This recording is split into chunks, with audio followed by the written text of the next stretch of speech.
Hello students, आज आपण SY BCom semester 4 corporate accounting या सब्जेक्टमधील unit number 3 accounting for liquidation of companies illustration number 11 page number 3.43 आहे. तर सर्वात प्रथम आपण क्वेश्चन रीड करून घेऊया. क्वेश्चनमध्ये दिलेली इन्फॉर्मेशन आपण रीड करू. Nexus Limited Navapur pass resolutions to wind up voluntary on 31st March 2020 when its balances stood as follows.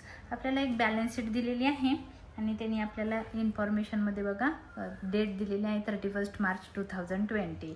Share capital दिलेला आहे 8000 प्रेफरन्स शेअर्स ऑफ 10 ईच. 8000 हे number of preference shareholder आहेत, एक shares 10 रुपयाचा आहे. 12000 equity shares of ₹10 each fully paid up. 12000 हे number of share equity share holder आहेत, एक शेअर्स 10 रुपयाचा आहे. Secured loan 5% debentures secured on floating freehold property. 5% debentures secured on freehold property. Freehold property debenture होल्डरांना तारण ठेवलेली आहे, गहाण ठेवलेली आहे. तर याचा अर्थ आपण फ्री होल्ड प्रॉपर्टीला इथं स्टार करून ठेवा, कारण ही फ्री होल्ड प्रॉपर्टी याला मॉर्गेज आहे आणि लोन घेतलेला आहे प्रायव्हेट पब्लिक सेक्टरमधून 5% रेट ऑफ इंटरेस्टने डिबेंचर्स घेतलेले आहेत, त्यालाच आपण लोन पण म्हणू शकतो.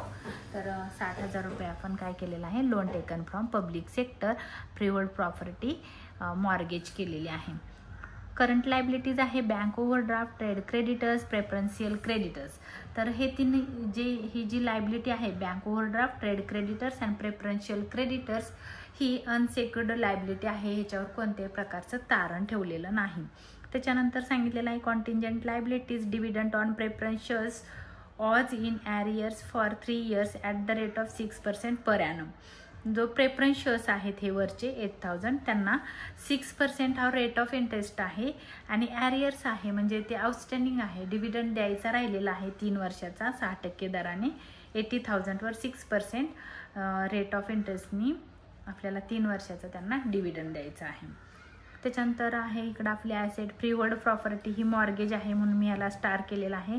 प्लांट अँड मशिनरी ही फिक्स ॲसेट आहे. स्टॉक, डेटर्स, कॅश हे आपले ॲसेट आहे. प्रॉफिट अँड लॉस हा लॉस असतो, हा कन्सिडर करायचा नाही, याला स्किप करून द्या. त्याच्यानंतर additional information free hold property or sold for 1 lakh rupees. आता तुम्हाला इथं काय करावं लागणार आहे, थोडंसं जी आपली ही ॲसेट आहे ती डिबेंचरवाल्यांना मॉर्गेज केलेली आहे. तर तुम्हाला हे बघावं लागेल की जी प्रॉपर्टी तुम्ही मॉर्गेज केलेली आहे ती प्रॉपर्टी विकल्यानंतर सरप्लस झाला का पेमेंट करायचं आहे. तर आपण काय करतो, ही जी फ्री होल्ड प्रॉपर्टी आहे ती 1 लाख रुपयाला विकली आणि कर्ज किती होतं आपल्याला, लोन होतं 60,000 रुपीज म्हणजे डिबेंचर्स होते. तर 1 लाखमधून 60,000 रुपीज आपण पेड करणार आहोत आणि राहिलेला जो बॅलन्स आहे ती आपली प्रॉपर्टी आहे किंवा त्याला आपण सरप्लस म्हणणार आहोत. मग आपण सर्वात प्रथम बघू ती प्रॉपर्टी किती रुपयाला विकली आहे ती. बघा प्रॉपर्टीची व्हॅल्यू होती फ्री होल्ड प्रॉपर्टी 80,000 ही त्याची व्हॅल्यू होती. ती विकलेली आहे 1 लाख रुपीजला. 1 लाख रुपीजला सोल्ड केली प्रॉपर्टी 1 लाख रुपीज आणि आपण लोन पेड केलं किंवा डिबेंचर्सवाल्यांना त्यातले 60,000 रुपये 60,000 रुपीज पेड केले आणि 40,000 रुपीज आपल्याकडे शिल्लक राहिले, ह्याला आपण म्हणणार आहोत सरप्लस. सरप्लस राहिला म्हणजे काय येणार आहे, हे रिसिप्टला येणार आहे, हे लक्षात ठेवा. 40,000 रिसिप्टला येईल.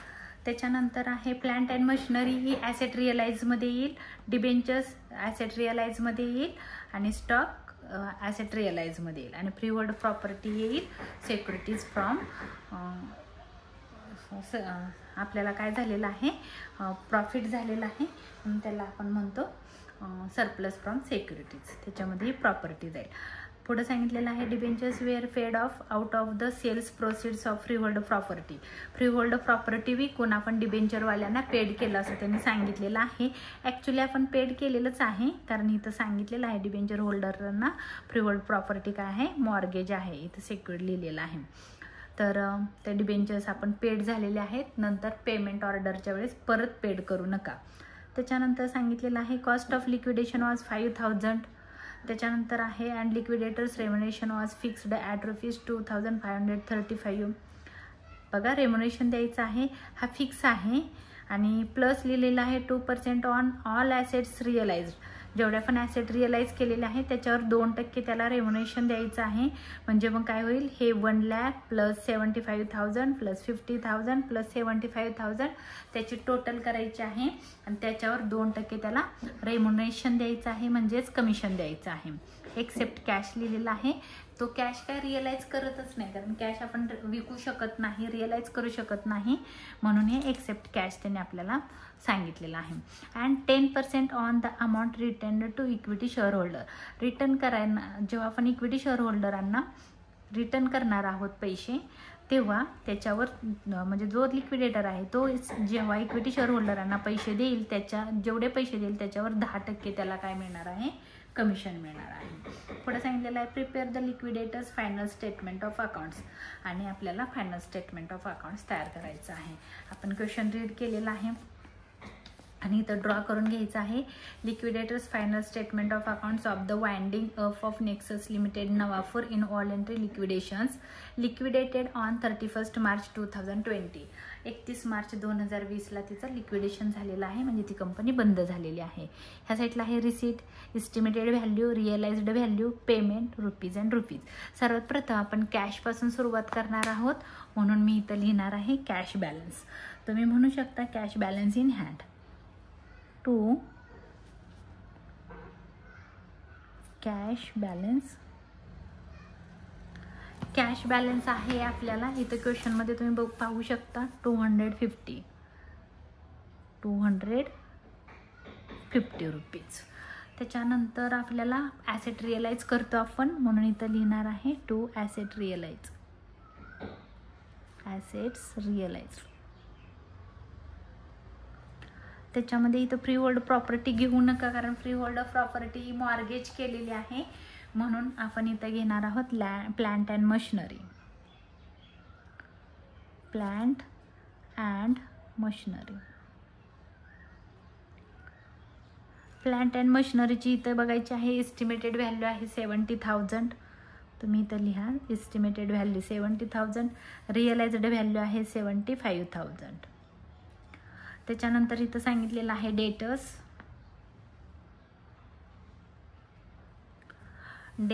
डेटर्सची व्हॅल्यू आहे 59,750 आणि रिअलाइज्ड व्हॅल्यू आहे 50,000.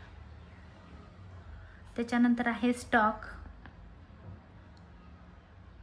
स्टॉकची व्हॅल्यू आहे इथली बघायची आहे. स्टॉकची व्हॅल्यू आहे 80,000, एस्टिमेटेड व्हॅल्यू 80,000, रिअलाइज्ड व्हॅल्यू 75,000. आता आपण बघायचं आहे फ्री होल्ड प्रॉपर्टी. आपण वर्किंग केलेलं होतं, तर वर्किंगमध्ये आपल्याला दिसलेलं होतं 1 लाख रुपयाला आपण काय केलेलं होतं, फ्री होल्ड प्रॉपर्टी सोल्ड केलेली होती. 60,000 आपण डिबेंचरवाल्यांना दिले आणि 40,000 रुपये आपल्याकडे शिल्लक राहिलेले आहेत, म्हणून आपण ह्याला म्हणणार आहोत सरप्लस. मग आपण काय करणार आहोत, इथं लिहिणार आहे to surplus from securities. Surplus from securities. त्याच्यामध्ये एक आहे फ्री होल्ड, एकच आहे freehold property. Freehold property आपण तिची एस्टिमेटेड व्हॅल्यू बघा किती होती, 80,000 रुपीज. तर एस्टिमेटेड व्हॅल्यू आहे त्याची 80,000 रुपीज आणि रिअलाइज्ड व्हॅल्यू आहे 1 लाख रुपीज. तुमच्या क्वेश्चनमध्ये दिसत आहे, इथं सांगितलेलं आहे रिअलाइज्ड व्हॅल्यू आहे 1 लाख रुपीज. मग आपण इनर कॉलममध्ये टाकू 1 लाख रुपीज. आता आपण ह्याच्यातून लेस करणार आहोत डिबेंचर्स. आपण पेड कोणाला केलं तर तुम्ही लिहू शकता 5% डिबेंचर्स पेड, 5% डिबेंचर्स. 1 लाखमधून किती होतं लोन बघा तुमच्याकडं 60,000. लेस लिहिलेलं आहे, लेस करा 1 लाख मायनस 60. आन्सर आलेला आहे, इथं पण लिहू शकता, इथं लिहिलं तरी चालेल. 40,000 हा तुमचा सरप्लस आहे की जो आपण कॅल्क्युलेशन करून काढलेला होता. 1 लाखला विकली, 60,000 रुपये लोन पेड केलं, किंवा डिबेंचरवाल्यांना दिले आणि 40,000 रुपये राहिले. 40,000 हा आपला सरप्लस आहे, शिल्लक राहिले. ही झाली आपली रिसीट साईड. आता आपल्याला पेमेंटला जायचं आहे. पेमेंटला जाताना पेमेंट ऑर्डर तुम्हाला पाठ करायचे आहे, लर्न करायचे आहे. त्याच्यामध्ये सर्वात प्रथम आहे लिगल चार्जेस. बट आपल्या क्वेश्चनमध्ये आज लिगल चार्जेस आलेले नाहीत, त्यामुळे आपण लिगल चार्जेस पेड करणार नाही. त्याच्यानंतर आहे रेम्युनरेशन ऑफ द लिक्विडेटर्स. तो आपण पेड करू. इथं ह्या साईडला म्हणायचं आहे by remuneration of the liquidator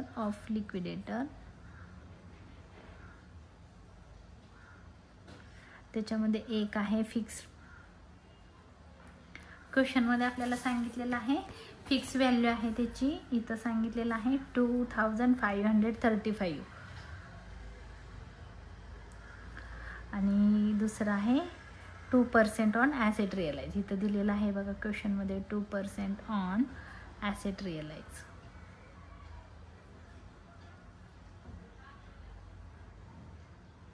आता ॲसेटची टोटल करताना तुम्हाला कुठून करायचे आहे, तर इथून करायचे आहे. कोणकोणते ॲसेट तुम्ही काय केलेले आहे, रिअलाइज केलेले आहे. तर आपण पाहूया बघा. पहिलं फ्रीहोल्ड प्रॉपर्टी 1 लाखाला लिक्विडेटरनं सेल केली. प्लांट अँड मशिनरी आहे 75,000ला सेल केली किंवा रिअलाइज केली. डेटर्स 50,000ला रिअलाइज केले.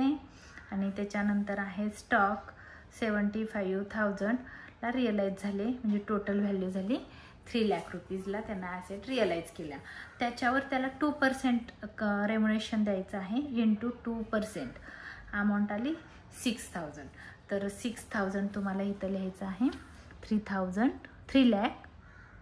3 lakh into 2% is equal to 6,000. त्याला रेम्युनरेशन दिला 6,000 रुपये. त्याच्या पुढं तुम्हाला सांगितलेलं आहे बघा, इथं रेम्युनरेशन द्यायचं आहे त्याला 10% ऑन द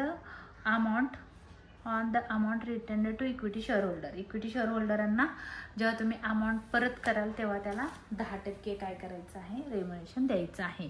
आपण इथं लिहून ठेवूया. बट आता आपण ते पे करू शकत नाही रेम्युनरेशन त्याला, म्हणून इथं लिहा 10% on equity shares. 10% on equity shareholders.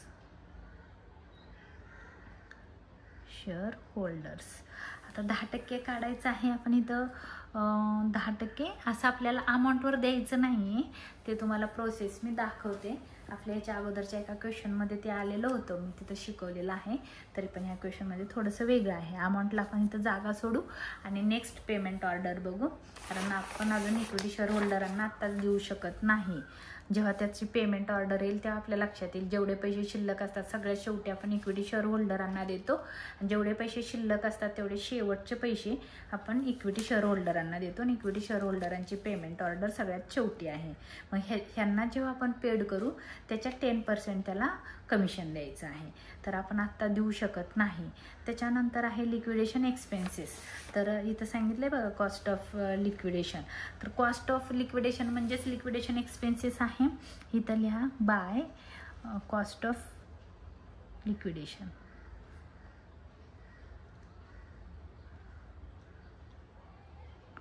Cost of लिक्विडेशनची अमाऊंट आहे 5,000 रुपीज. नेक्स्ट पेमेंट ऑर्डर आहे तुमची प्रेफरन्शियल क्रेडिटर्स. मग इथं लिहा बाय आहेत आपल्या क्वेश्चनमध्ये बघा, इथं प्रेफरन्शियल क्रेडिटर्स आहेत 4,500. इथं क्वेश्चनमध्ये आहे बाय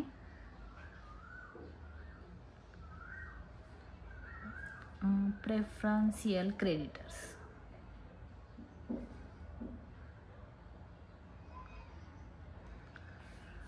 अमाऊंट आहे 4,500. त्याच्यानंतर तुमची पेमेंट ऑर्डर आहे डिबेंचर होल्डर. बट आपण डिबेंचर होल्डरांना पेड केलेलं आहे बघा, इथं लेस लिहिलेलं आहे पेड 5% ऑन डिबेंचर्स. तर डिबेंचर्सवाल्यांना आपण इथं पेड केलं आहे. परत इकडं पेड करू नका, नाहीतर डबल पेमेंट होईल. त्याच्यानंतर आहे अनसेक्युर्ड क्रेडिटर्स. त्याच्यानंतर इथं डिबेंचर होल्डर येणार नाही, म्हणून इथे येईल अनसेक्युर्ड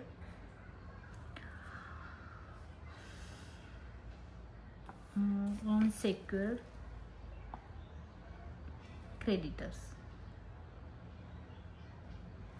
त्याच्यामध्ये बघा क्वेश्चनमध्ये पहिलं सांगितलेलं आहे एक बँक ओव्हरड्राफ्ट, इथे तुम्हाला दिसत असेल बँक ओव्हरड्राफ्ट.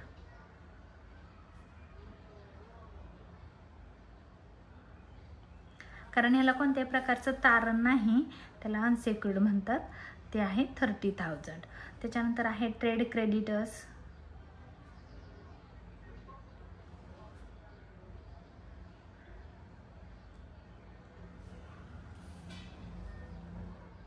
अमाऊंट आहे 68,500. याचे टोटल करा आणि बाहेर काढा. 30,000 प्लस 68,500 अमाऊंट येते त्याची 98,500. 98,500 ही झाली त्याची पेमेंट. कोणाचं झालं? अनसेक्युर्ड क्रेडिटर्स. त्याच्यानंतर आहे प्रेफरन्स शेअर होल्डर. तर प्रेफरन्स शेअर होल्डर आपल्याला इथं बघावं लागणार नाही आपल्याकडे बॅलन्स आहे का नाही. त्याचं रिझन आहे आपल्याला क्वेश्चनमध्ये सांगितलं आहे त्यांनी इक्विटी शेअर होल्डरला पेमेंट केल्यानंतर 10% त्याला रेम्युनरेशन द्यायचं आहे. त्याचा मिनिंग आहे की त्यांनी काय केलेलं आहे, इक्विटी शेअर होल्डरांना पण पेमेंट केलं आहे, म्हणजे त्यांनी ऑटोमॅटिकली प्रेफरन्स शेअर होल्डरांना पण पैसे दिलेले आहेत.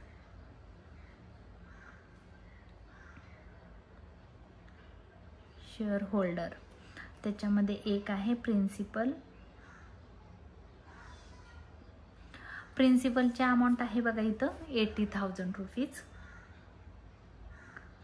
आता इथं काळजीपूर्वक बघा, इथं कॉन्टिंजंट लायबिलिटीमध्ये सांगितलेलं आहे dividend on preference shares was in arrears for 3 years at the rate of 6%. तर काय करायचं आहे, ह्या 80,000 वर 6% 3 years, म्हणजे आपण इथं कॅल्क्युलेशन करू. 80,000 वर 6% आपल्याला काय करायचं आहे, त्यांना डिव्हिडंड पेड करायचं आहे. म्हणून आपण इथं बघू 80,000 इंटू 6% अमाऊंट आली 4,800 1 year.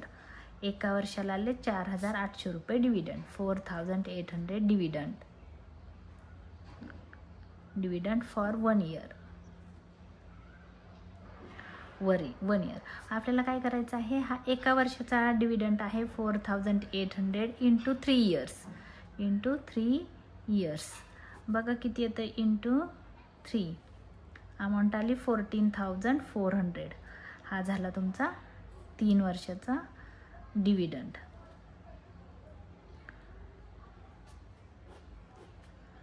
14,400.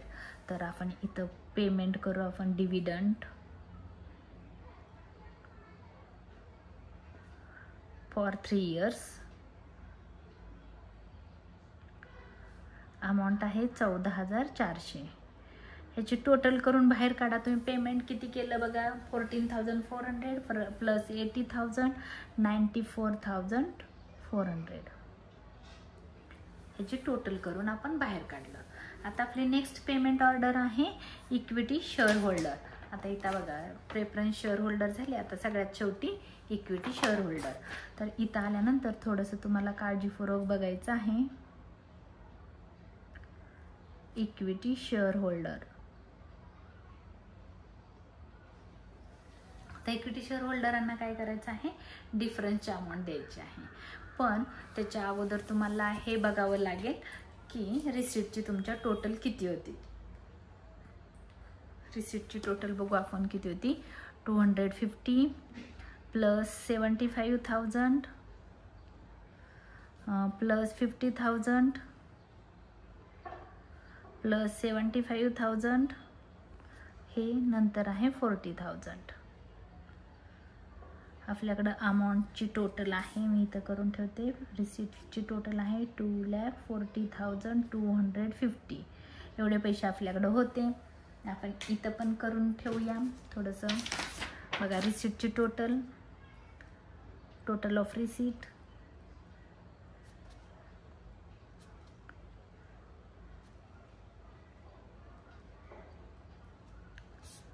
$2,40,250 एवढी आपली टोटल आहे रिसिप्टची.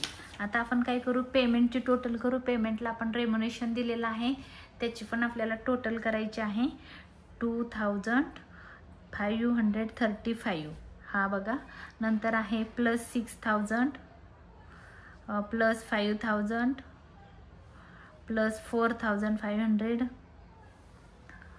त्याच्या पुढे बघा अमाऊंट आहे 98,500 +98,500 +94,400. टोटल अमाऊंट झाली पेमेंटची टोटल ऑफ पेमेंट.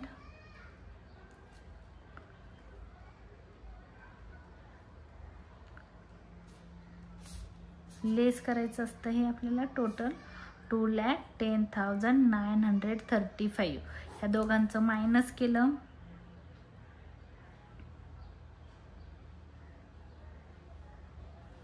अमाऊंट आली 29,315. आहे balance for equity share holder. हा जो बॅलन्स आहे तो इक्विटी शेअर होल्डरांसाठी आहे. एवढे पैसे आपल्याला इक्विटी शेअर होल्डरांना द्यायचे. आता इथं विचार करायचा आहे. त्यांनी आपल्याला क्वेश्चनमध्ये सांगितलेलं आहे बघा इथं 10% on the amount return to equity share holder. Equity share होल्डरना तुम्ही जे पेमेंट करणार आहात त्याच्या 10% काय करायचं आहे, रेम्युनरेशन द्यायचं आहे. मग मी तुम्हाला इथे एक फॉर्म्युला सांगते कसं आहे बघा. आपण काय करू, जर समजा इक्विटी शेअर होल्डरांना इक्विटी शेअरवाल्यांना जर 100 रुपीज रेम्युनरेशन लिक्विडेटरनं जर 100 रुपीज दिले तर तो काय करेल 10 रुपये त्याचा रेम्युनरेशन घेईल +10 रुपीज रेम्युनरेशन घेईल. नंतर म्हणजे टोटल पेमेंट किती होईल किंवा टोटल कॅश आपल्या कंपनीतून गोज आउट होईल. टोटल पेमेंट किती होईल बघा.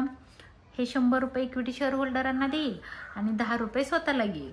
म्हणजे 110 रुपये 110 रुपीज कंपनीतून जातील. मग काय होईल बघा, 110 रुपीज दिले.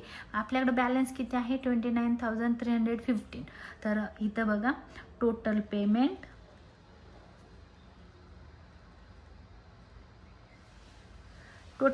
त्याने किती केलं 110 रुपये. तर समजा त्यावेळेस त्याचा रेम्युनरेशन किती असेल, ह्याच्यामध्ये त्याचा रेम्युनरेशन आहे 10 रुपये. टोटल पेमेंट देईल तो म्हणजे स्वतःचे 10 रुपये घेईल आणि इक्विटी शेअर होल्डरांना 100 रुपये देईल. असं टोटल आपल्या कंपनीतून 110 रुपीज जातील. जेव्हा तो टोटल 110 रुपीज पे करल तेव्हा तो स्वतःला 10 रुपये काढून घेईल. जेव्हा तो 29,315 एवढे पैसे पेड करल तेव्हा स्वतःला त्यानं किती पैसे घेतले. मग इथं आपण क्वेश्चन मार्क्स देऊ. मग आपण काय करू, ह्याला ना थोडंसं बघा एक आपण क्वेश्चन तयार करू. एक फॉर्म्युला तुमच्यासाठी. देअरफॉर ह्याला रेसिप्रोकल करा. 29,000 आहे ना, हे 29,315 डिवाइड बाय 100. हे 29 आहे. 110 इंटू हे 10. तुम्ही कॅल्क्युलेटरवर ह्याचं कॅल्क्युलेशन करू शकता. किती येते बघा, असेल 29,315 डिवाइड बाय 110. इथं आहे बघा इंटू 10. अमाऊंट आलेली आहे 2,665. हा त्याचा रेम्युनरेशन झाला, कारण आपण रेम्युनरेशन खाली क्वेश्चन मार्क केलेला आहे इथं. तर इथली जी अमाऊंट आहे त्याचा रेम्युनरेशन किती आला 2,665. तर हा आहे त्याचा रेम्युनरेशन.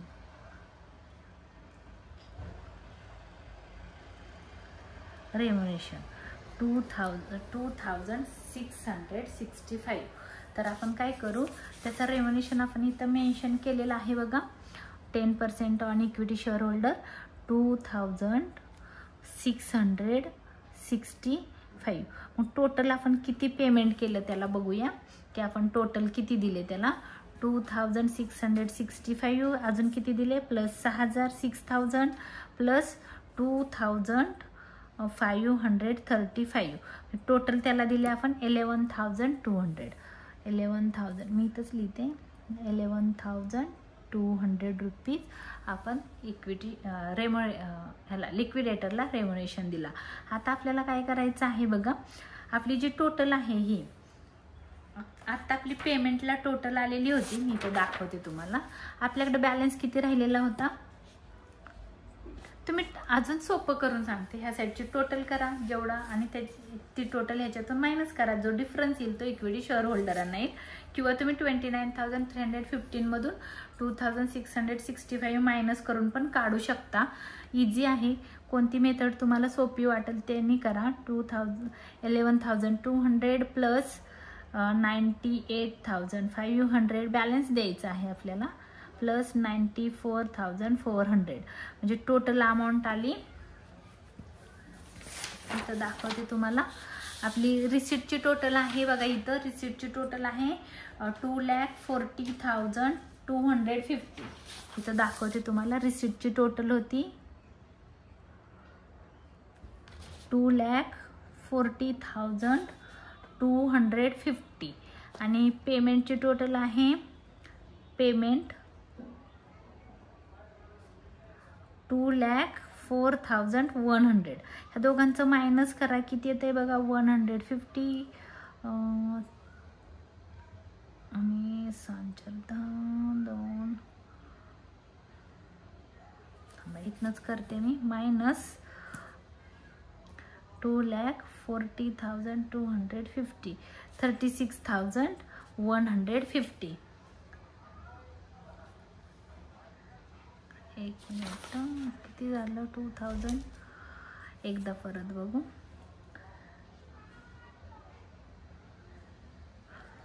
चुकून आहे ना, हे कॉस्ट ऑफ लिक्विडेशन मी आतमध्ये लिहिलं.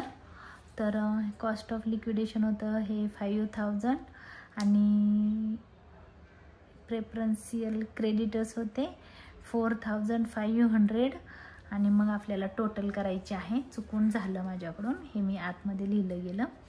तर 11,200 plus 5,000 plus 4,500 plus 98,500 plus 94,400 total आली.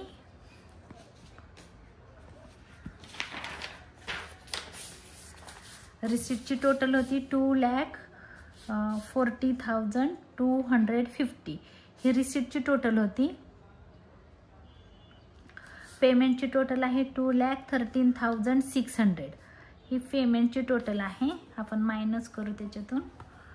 2,40,250 अमाऊंट आली बघा बॅलन्सिंग.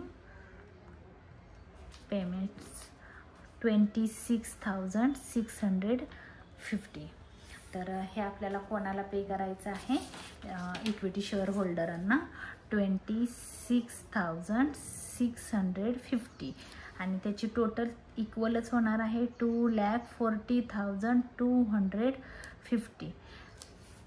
हा माझा इथं क्वेश्चन सॉल्व करून झालेला आहे. माझा हा जर व्हिडिओ तुम्हाला आवडला असेल तर लाईक करा, शेअर करा, सबस्क्राईब करायला विसरू नका. धन्यवाद.